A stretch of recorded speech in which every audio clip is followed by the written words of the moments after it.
Salut chers internautes, bienvenue sur notre chaîne Top 5 Sénégal. Nous allons vous proposer le top 5 de la journée. Selon l'AS qui donne l'information, Yakham Mbaye a échappé hier à un coup de poignard. Son bourreau, un responsable local de la Cogère, était soupçonné d'avoir détourné de l'argent remis par Yakham Mbaye. Pour laver l'affront, le jeune apériste Fallou Dione, accompagné de nervis et muni d'un couteau de chasse, s'en est pris à Yakham Mbaye. L'irréparable allait se produire. Il ne verra pas son premier diplôme universitaire.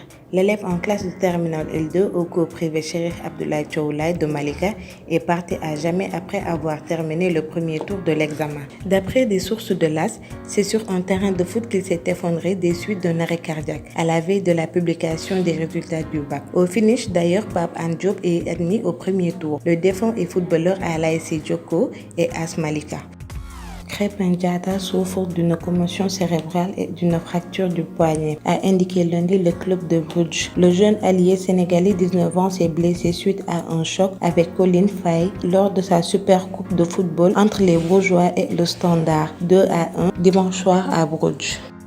Pour la première fois, Youssou N'Dour sera en concert à Bruxelles ce vendredi 27 juillet à partir de 20h au Palais 12. La presse belgique s'est mobilisée comme un seul homme pour lui rendre un vibrant hommage. Vincent Badji a été retrouvé inanimé devant son téléviseur dimanche dans sa résidence sise au quartier Bastos de Yaoundé, la capitale du pays. Arrivé au terme de sa mission et alors qu'il s'apprêtait à rejoindre son nouveau poste au Vatican, le diplomate aurait, selon les mêmes sources, succombé à un arrêt cardiaque.